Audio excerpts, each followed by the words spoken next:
Tapi yang menjadi kekhawatiran kita, Bang, tetap terjadi yang namanya fenomena penitipan pasal yang ada di DPR, di substansi undang-undang.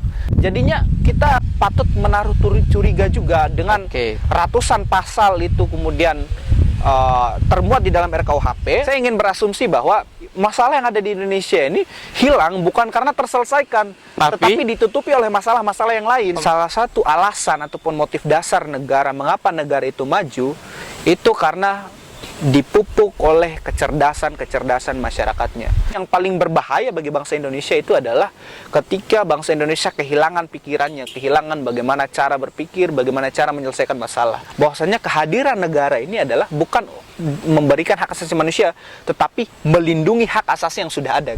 On your mind, bicara santai. Halo teman-teman semua, Assalamualaikum warahmatullahi wabarakatuh. Kembali lagi bersama saya Yusril Iza Mahendra di podcast Bicara Santai.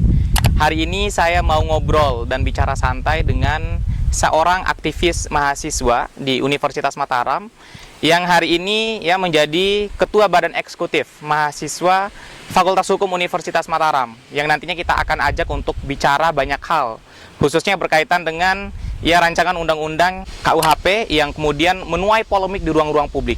Saya sedang bersama dengan Adinda Afif, Ketua Badan Eksekutif Mahasiswa dari Fakultas Hukum Universitas Mataram. Selamat sore, Dinda. Selamat sore, Bang.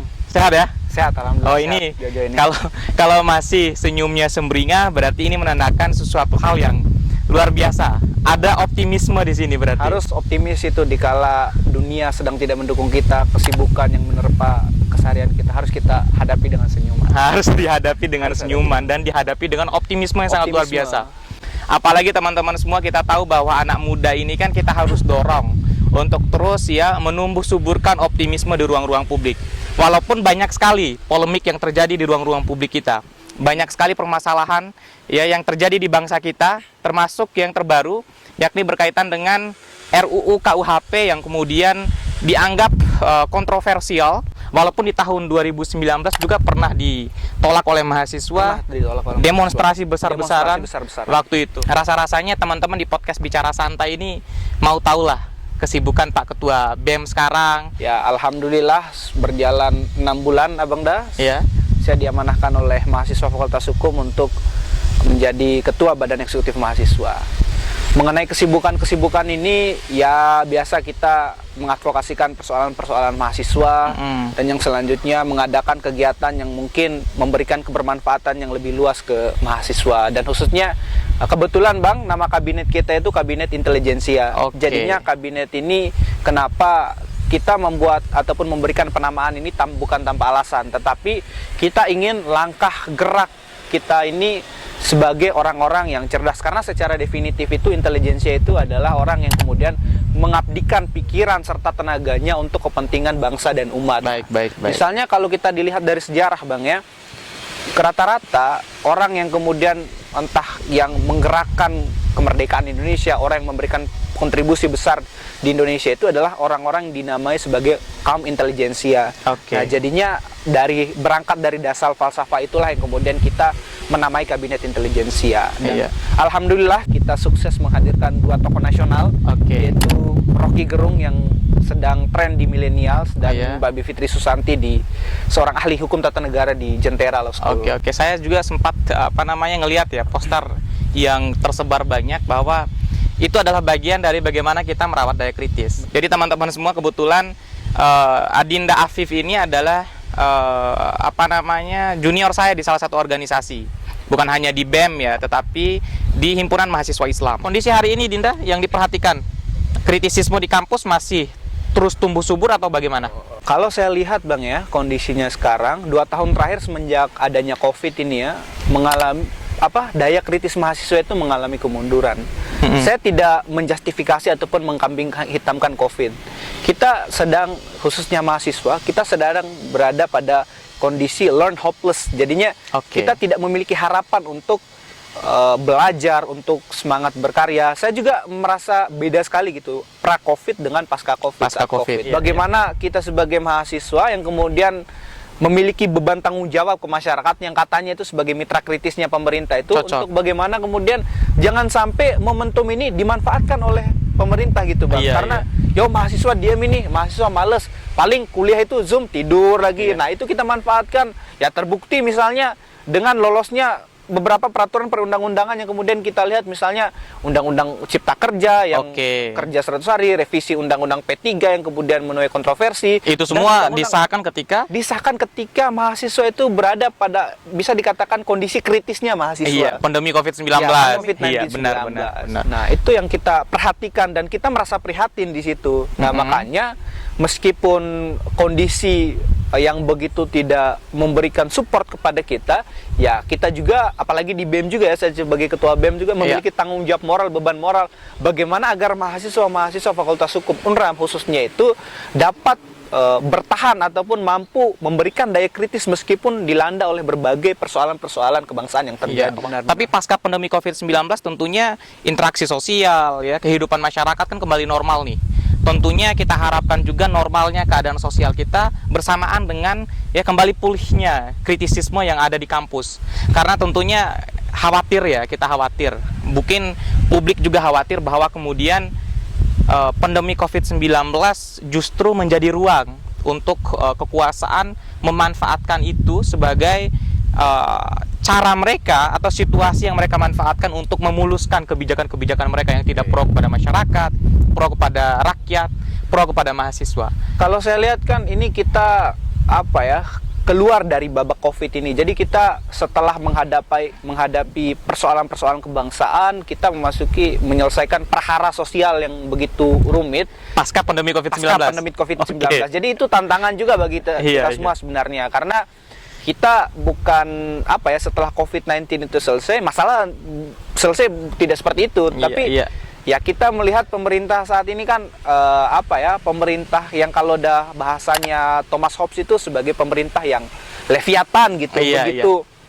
memberikan produk ataupun formulasi kebijakan yang itu orientasinya itu bukan hanya kepentingan rakyat lagi gitu Bang. Buktinya misalnya kayak pembahasan mengenai Omnibus Law ataupun pembahasan yang kemarin tuh yang lagi viral tuh, di mana DPR itu membahas pengadaan gorden yang 49 miliar. Iya.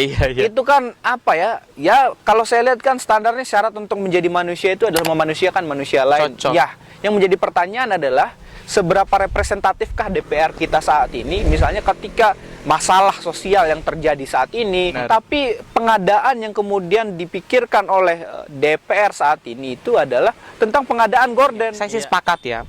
Pasca pandemi COVID-19, tantangan seorang mahasiswa, tantangan aktivis di perguruan tinggi itu sangat banyak. Banyak Bang.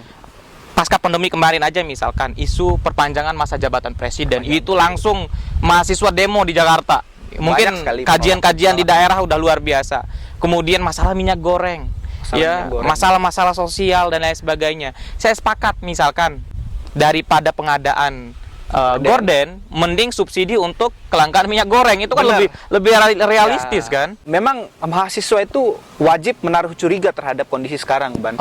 Mereka menaruh curiga itu bukan tanpa alasan tentunya, Bang. Tapi dengan daya kritisnya mereka membuat semacam risalah-risalah kajian, membuat semacam aksi-aksi teatrikal yang kemudian menandakan kepada masyarakat ataupun halayak publik gitu bahwasannya kondisi di Indonesia ini sedang tidak baik-baik saja. Negara sedang tidak baik-baik saja. Saya ingin berasumsi bahwa masalah yang ada di Indonesia ini hilang bukan karena terselesaikan, tetapi ditutupi oleh masalah-masalah yang lain. Nah, ini kritik yang tajam dari Ketua BEM Fakultas Hukum UNRAM bahwa sejatinya masalah di bangsa kita ini hilang bukan teratasi oleh kekuasaan, bukan hilang karena solusi yang diberikan oleh pemerintah, tetapi hilang justru karena tumpukan masalah-masalah baru yang muncul di ruang-ruang publik kita.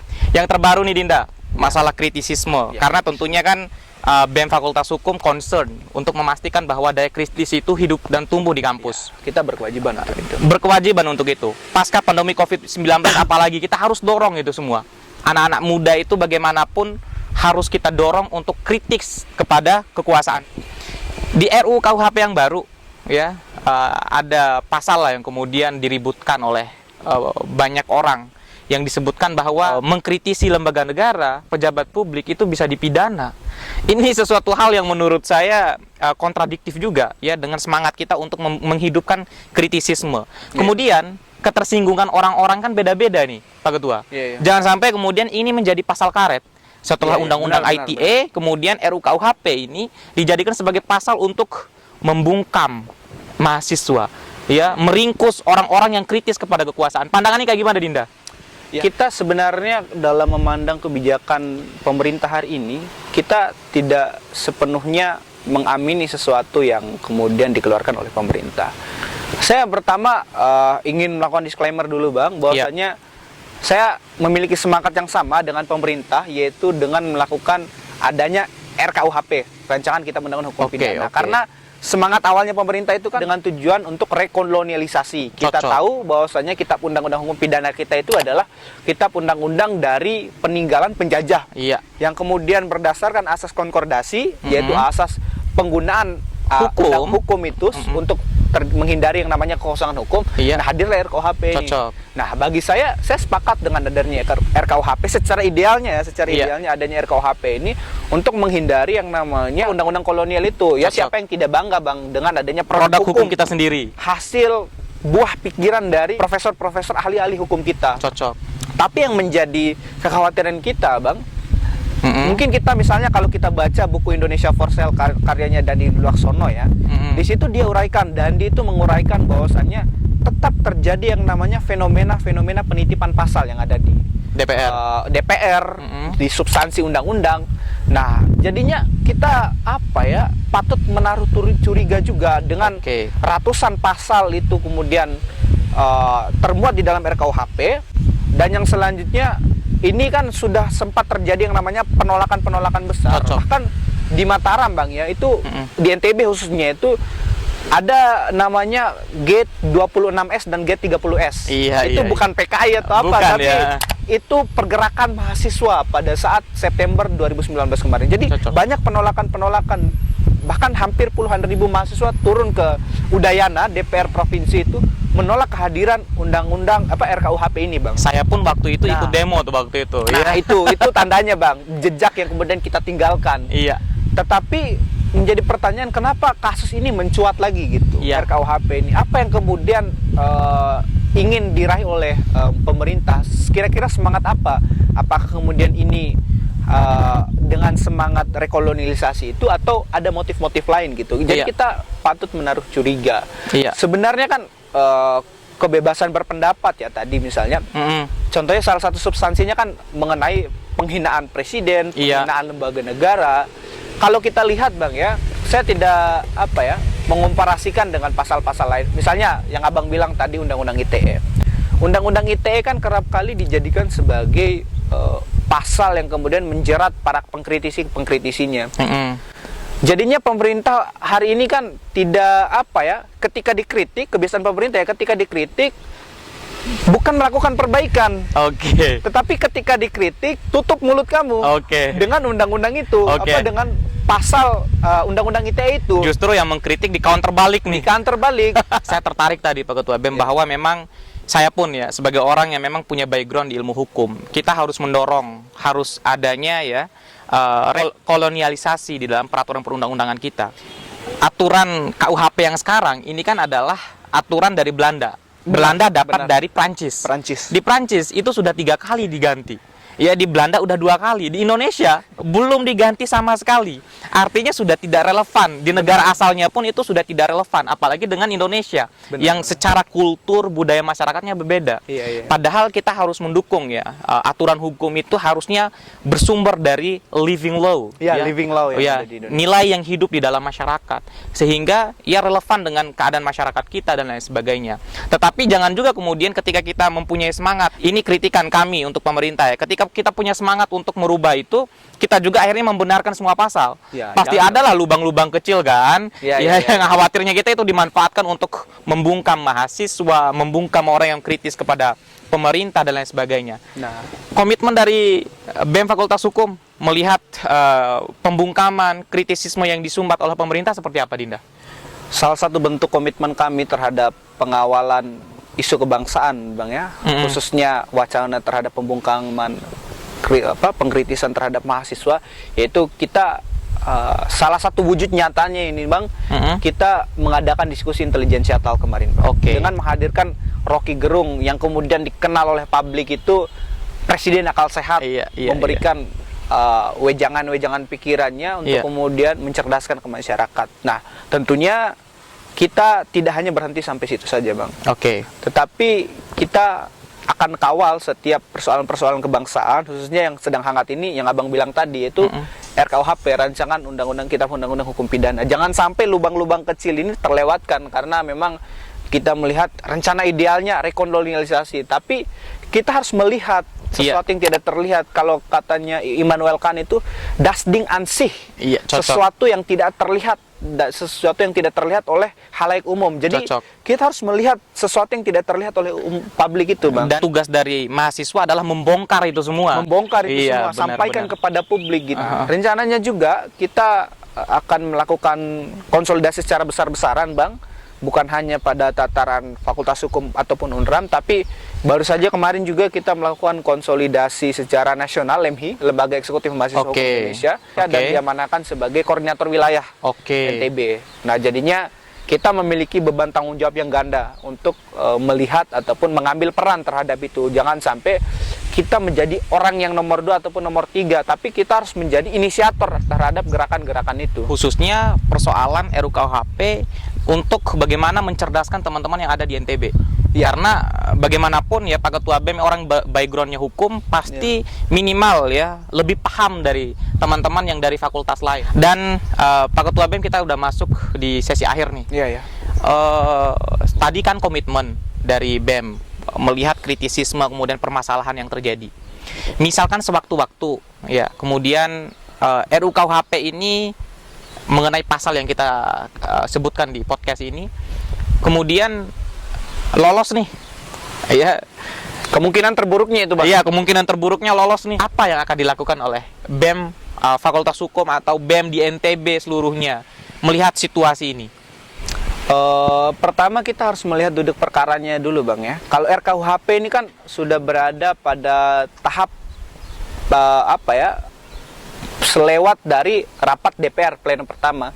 Jadi dia ini tinggal disahkan. Tinggal disahkan pada sidang paripurna, rapat paripurna. Biasanya kan kalau misalnya situasinya undang-undang ini tinggal disahkan dalam sidang rapat paripurna, itu kita pakai cara jalanan. Kalau belum disahkan, kita tahu kan bahwasanya produk pemerintah ini harus berorientasi pada masyarakat. Jika keluar dari itu, maka ada sesuatu yang kemudian perlu kita pertanyakan. Namanya aja Dewan Perwakilan Rakyat. Dewan Perwakilan Rakyat. Nah, kita harus menguji representatif mereka seberapa representatif. Nah, misalnya kemungkinan terburuk pemerintah hari ini mensahkan undang-undang RKUHP itu, ya kita yang pertama tentunya kita memiliki yang namanya guru-guru kami, dosen-dosen di Fakultas Hukum. Kita melakukan konsultasi terlebih dahulu kira-kira langkah seperti apa yang kemudian dilakukan oleh BEM Fakultas Hukum, UNRAM. Tapi yang paling ideal yang akan kita lakukan adalah kita memahami kondisi jarak antara pemerintahan pusat dengan NTB itu sangat jauh, Bang.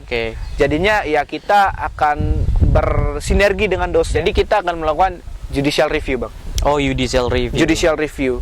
Jadi misalnya ketika ada hak konstitusi kita, hak konstitusi kita untuk berkumpul, berpendapat, yang kemudian sedikit-sedikit dia dituduh sebagai ini menghina presiden, menghina lembaga negara.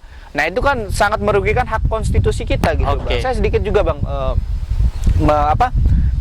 mengulas kembali gitu tentang bacaan saya tentang filsafat politik dan demokrasi. Filsafat politik dan demokrasi. Filsafat politik dan demokrasi karyanya Romo Hero Priyono. Jadi beliau seorang bisa dikatakan sebagai filsuf Indonesia. Bahwasanya kondisi pranegara itu kan kita berada pada suatu kondisi yang dimana kalau bahasanya Thomas Hobbes itu sebagai dalam bukunya Leviathan itu Homo homini lupus.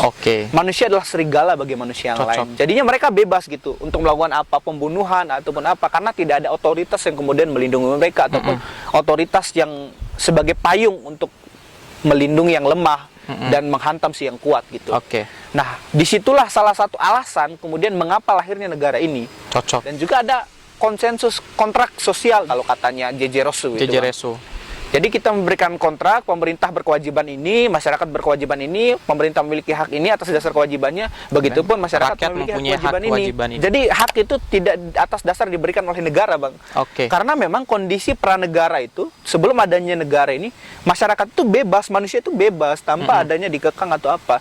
Nah, makanya secara pandangan yang filosofis itu, Bang, bahwasanya kehadiran negara ini adalah bukan memberikan hak asasi manusia, tetapi melindungi hak asasi yang sudah ada gitu. Cocok. Nah, makanya ketika misalnya pemerintah hari ini menganggap bahwasanya hak asasi manusia itu Diberikan oleh negara itu salah. pandangan yang salah. Benar, gitu. benar, saya sepakat. Di dalam pembukaan Undang-Undang Dasar pun disebutkan bahwa tugas pemerintah yang berkuasa itu adalah melindungi segenap bangsa Indonesia. Tidak menyatakan bahwa kami memberikan hak kepada seluruh rakyat Indonesia, nggak ada seperti itu. Negara itu adalah sebuah institusi, Ya, otoritas ya, yang kemudian di situ ada subjek.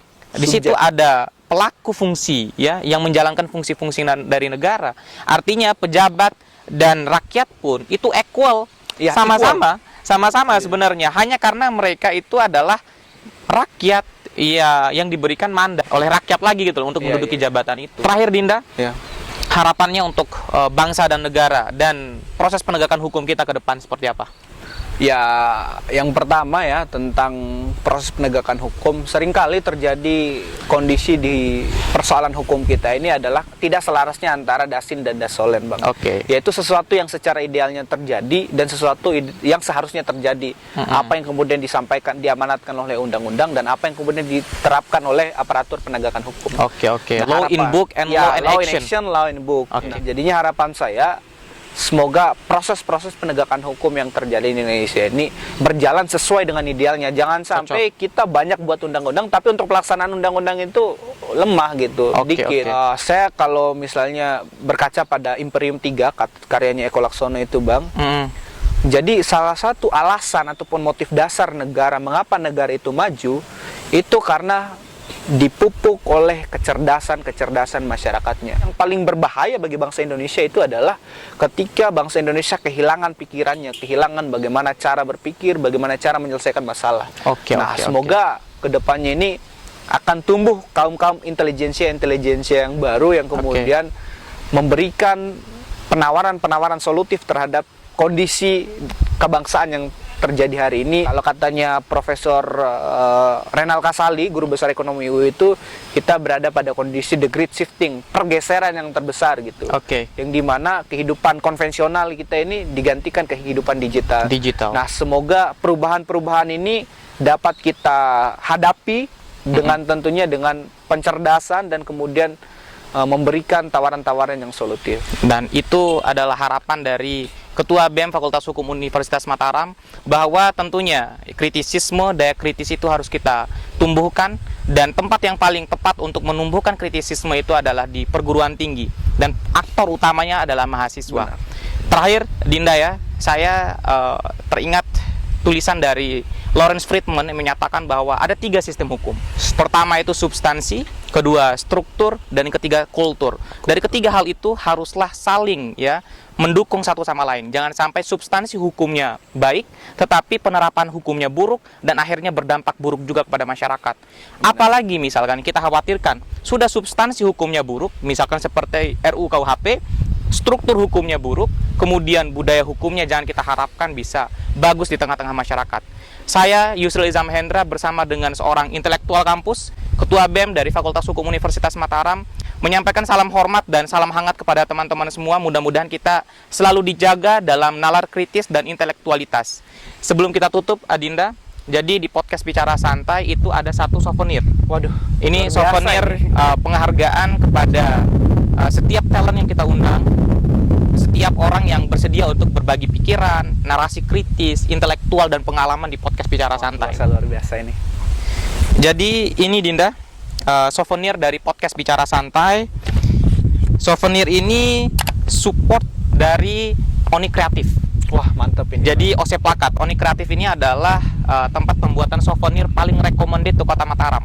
Paling murah dan paling murah, Bang. Paling murah dan paling rapi lah kalau menurut saya di Kota Mataram. Nanti kalau BEM ngadain event, teman-teman mahasiswa ngadain event, birokrasi ngadain event, jangan lupa di Oni Kreatif. Atau teman-teman di podcast Bicara Santai mau ngadain event, Oni Kreatif tempat pembuatan plakat paling murah dan oke di Kota Mataram. Waduh. Bisa diterima nih Pak Ketua BEM? Saya terima Bang ya. Terima kasih Nanti kita banyak sampaikan. ya. Terima kasih. Ya, sampein salam buat teman-teman di podcast Bicara Santai itu. Jangan lupa like, share, dan komen Bicara Santai ya, karena di situ kumpulan-kumpulan pikiran dilahirkan di sana.